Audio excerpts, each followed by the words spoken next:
Hello students,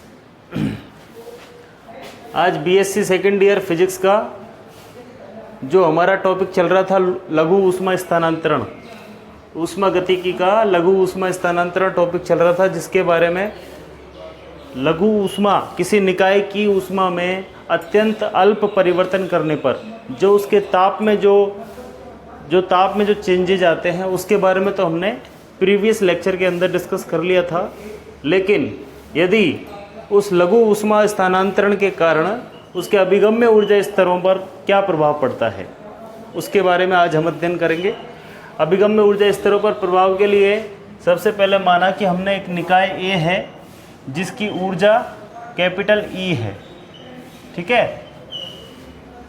तो इसके अंदर अभिगम्य ऊर्जा स्तर को किससे शो करते हैं? ओमेगा इंटू ई, ओमेगा ई से शो करते हैं, ठीक है। अभिगम्य ऊर्जा स्तर उसके ओमेगा ई हैं।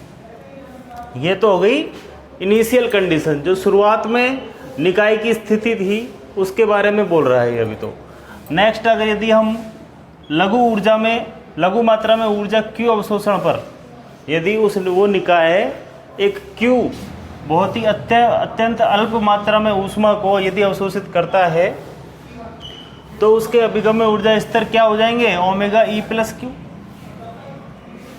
ठीक है। एनर्जी पर डिपेंड करते हैं, उस निकाय की ऊर्जा पर अभिगम्य ऊर्जा स्तरों की संख्या डिपेंड करती है। पहले कैपिटल ई थी, बाद में क्यू ऊष्मा और उसने ले ली तो एनर्जी ई प्लस क्यू हो जाएगी, तो उसके अंदर अभिगम्य ऊर्जा स्तर हो जाएंगे ओमेगा ई प्लस क्यू, ठीक है। लेकिन अब टेलर की श्रेणी हमें ऊष्मागतिकी में कई पॉइंट्स में यूज़ होगी, जिसको कि आप लोगों को लर्न रखना है कि किस तरीके से इसको खोलते हैं, ठीक है। जैसे ओमेगा ई प्लस क्यू हमारे पास एक फंक्शन है, इसका यदि लॉग ले लेते हैं, log omega e plus Q, तो इसको किस तरीके से खोलते हैं टेलर की श्रेणी से? सबसे पहले लॉग ओमेगा ई लेते हैं, जो पहले वाला टर्म है वो पहले वाली ई प्लस क्यू में पहले ई है तो लॉग ओमेगा ई कर देंगे, ठीक है। प्लस इसका डेरिवेटिव लेंगे del upon del e log omega ई, ठीक है। पहले सिंपल लेते हैं, फिर इसका डेरिवेटिव लेते हैं del upon del e log omega ई, ठीक है। इनटू में जो दूसरा जो टर्म है वो इनटू कर देते हैं, ठीक है। और तीसरी जो टर्म आएगी वो आती है 1/2।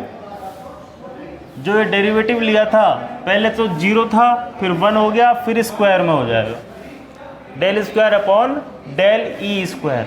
और जो इसके साथ टर्म चल रही है वो तो सेम रहेगी, लॉग ओमेगा ई। और कांस्टेंट तो 1/2 लगाएंगे, और जो क्यू हमारा आ रहा है, जो सेकंड टर्म ले रखी है हमने, उसको Q1 है यहाँ पे घात, फिर यहाँ पर Q घात 2 हो जाएगी। तो इस तरीके से आप समझ सकते हो कि जो सेकंड टर्म की घात होती है वो ही डेरिवेटिव की घात होती है, ठीक है। तो इस तरीके से टेलर श्रेणी को खोलते हैं। लेकिन जैसा कि हमारा टॉपिक का नेम है लघु ऊष्मा स्थानांतरण, मतलब कि इसके अंदर जो क्यू ऊष्मा है वो बहुत ज़्यादा अल्प है, उसकी मात्रा बहुत ही कम है।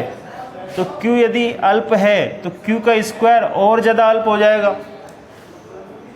0.001 जैसे एक नंबर है, 0.001 एक नंबर है, यदि तुम इसका स्क्वायर करोगे तो क्या आएगा? 0.001 इंटू 0.001 0.000 देखो 1 आया, और इसका 3 और 3 6 से पहले, ये इसका आंसर आ, ठीक है।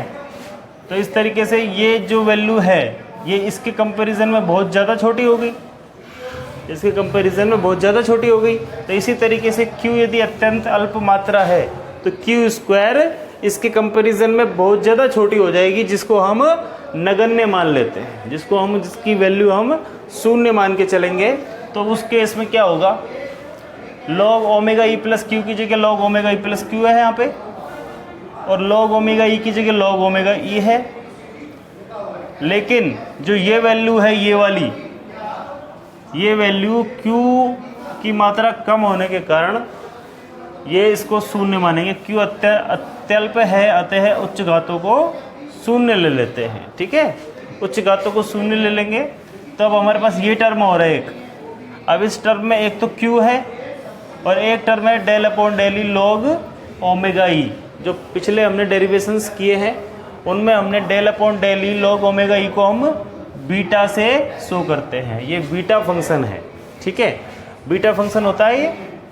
बीटा फंक्शन को हम 1 अपॉन के टी से भी शो करते हैं। बीटा फंक्शन को अपन del upon del e log omega e से भी शो करते हैं। ठीक है, ये होता है बीटा फंक्शन।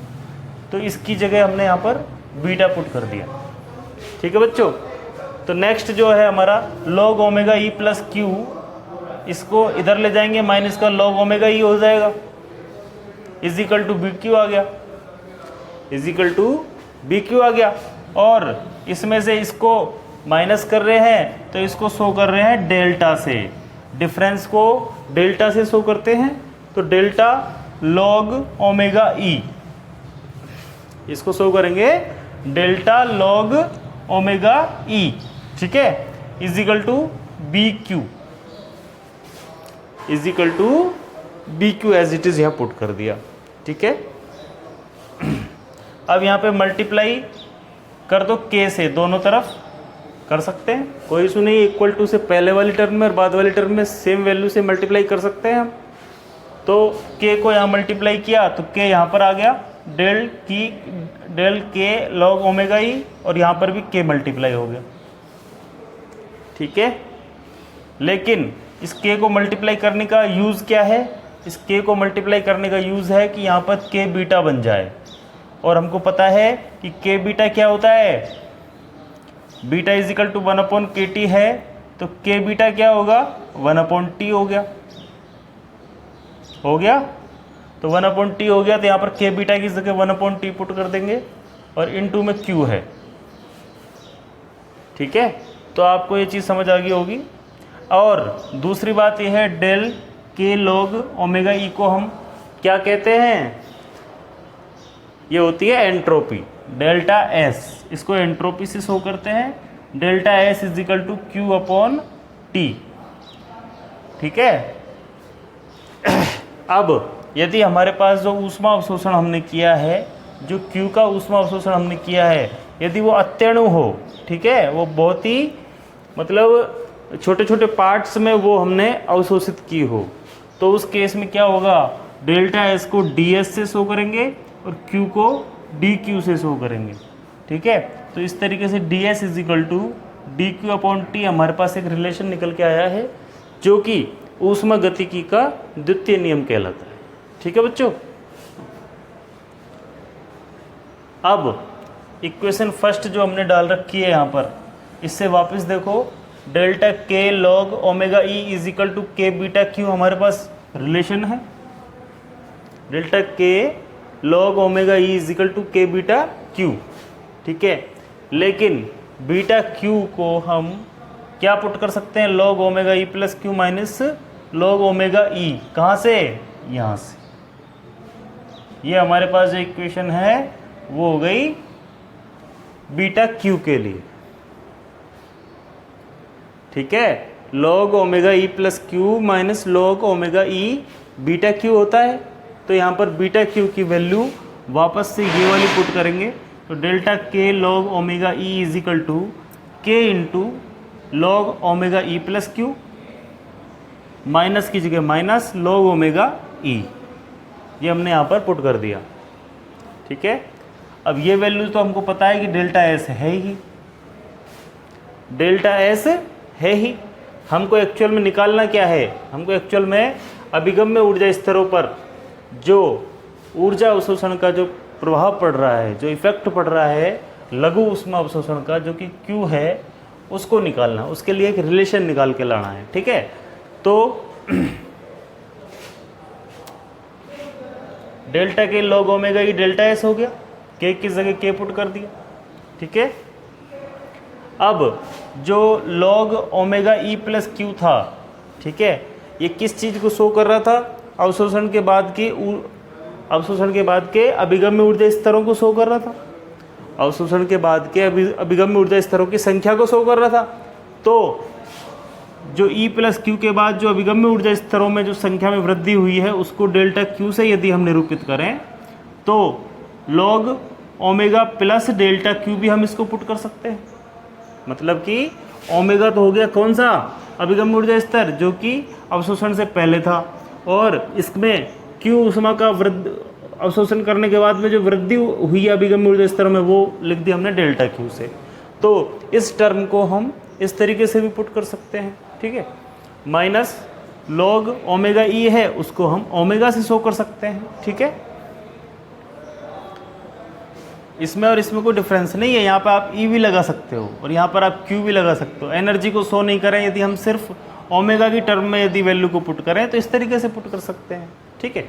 अब delta S is equal to K की जगह के पुट कर दिया, log omega plus delta omega upon omega, ठीक है। अब के को यदि हम डेल्टा एस की तरफ ले जाएं तो डेल्टा एस अपॉन के हो गया is equal to log omega plus delta omega upon omega, ठीक है। अब हमको एक चीज पता है, m is equal to log E N. कैसे खोलते हैं इसको, कैसे ओपन करते हैं इसको, तो इसको ऐसे पुट करते हैं n इज इक्वल टू, या फिर इसको इधर ही रहने दो, e की power m is equal to n। यहाँ पर e हाइड होता है, ठीक है। इसको e लिखते नहीं है लेकिन e हमेशा होता है, और ln का मतलब है यहाँ पर log, ठीक है। तो ये n हो गया, ये m हो गया।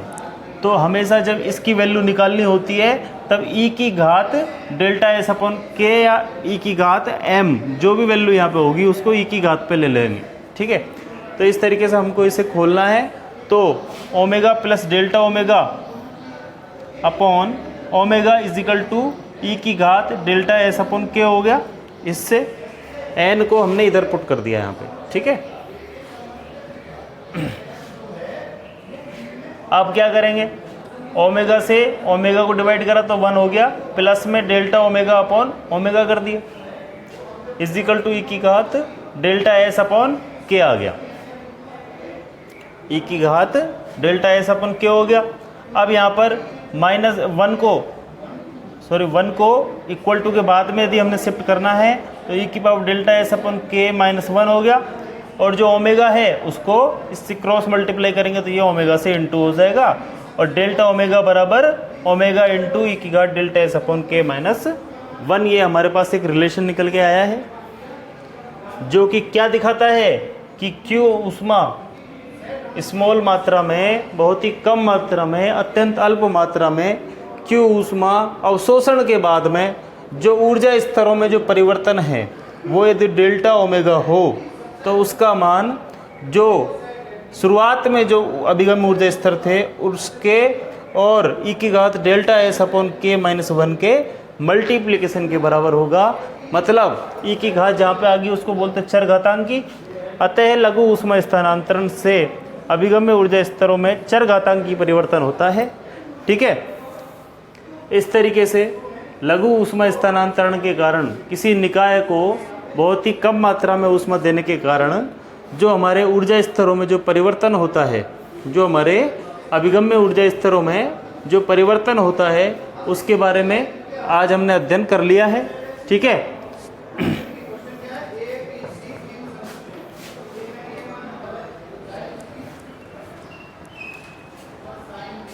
हेलो बच्चों, जो भी हमने डेरिवेशन किया था लघु ऊष्मा स्थानांतरण के कारण अभिगम्य ऊर्जा स्तरों में जो परिवर्तन आता है उसी पर बेस्ड एक न्यूमेरिकल भी कर लेते हैं। 300 केल्विन ताप पर किसी स्थूल निकाय की ऊर्जा में 10 की घात -3 इलेक्ट्रॉन वोल्ट का परिवर्तन किया जाता है, ठीक है। तो जो हमारी Q की वैल्यू है वो हो गई ये 10 की घात -3, 1 से बहुत छोटा है, ठीक है। ये एक अत्यंत अल्प मात्रा है। निकाय की अभिगम्य ऊर्जा स्तरों की संख्या में प्रतिशत वृद्धि की गणना करनी है, ठीक है। निकाय के अभिगम में ऊर्जा स्तरों की संख्या में प्रतिशत वृद्धि का मतलब क्या है?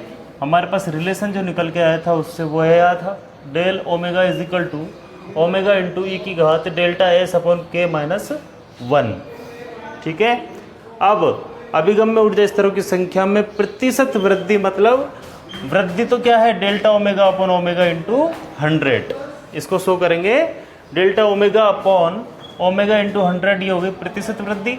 100 से इंटू हमने किया है प्रतिशत वृद्धि निकालने के लिए। ठीक है, तो delta omega upon omega into 100 करने के लिए इधर भी 100 करना पड़ेगा, ओमेगा को इधर शिफ्ट कर दिया, ई की power delta s upon k minus 1 into 100। Equation first हो गई। ठीक है बच्चों, अब इस इक्वेशन के अंदर यदि हम डेल्टा एस के की वैल्यू यदि पुट कर दें तो हमारे पास इसकी वैल्यू निकल के आ जाएगी यहाँ पर, और इसकी वैल्यू हमें चाहिए जो कि परसेंटेज होगा किसका?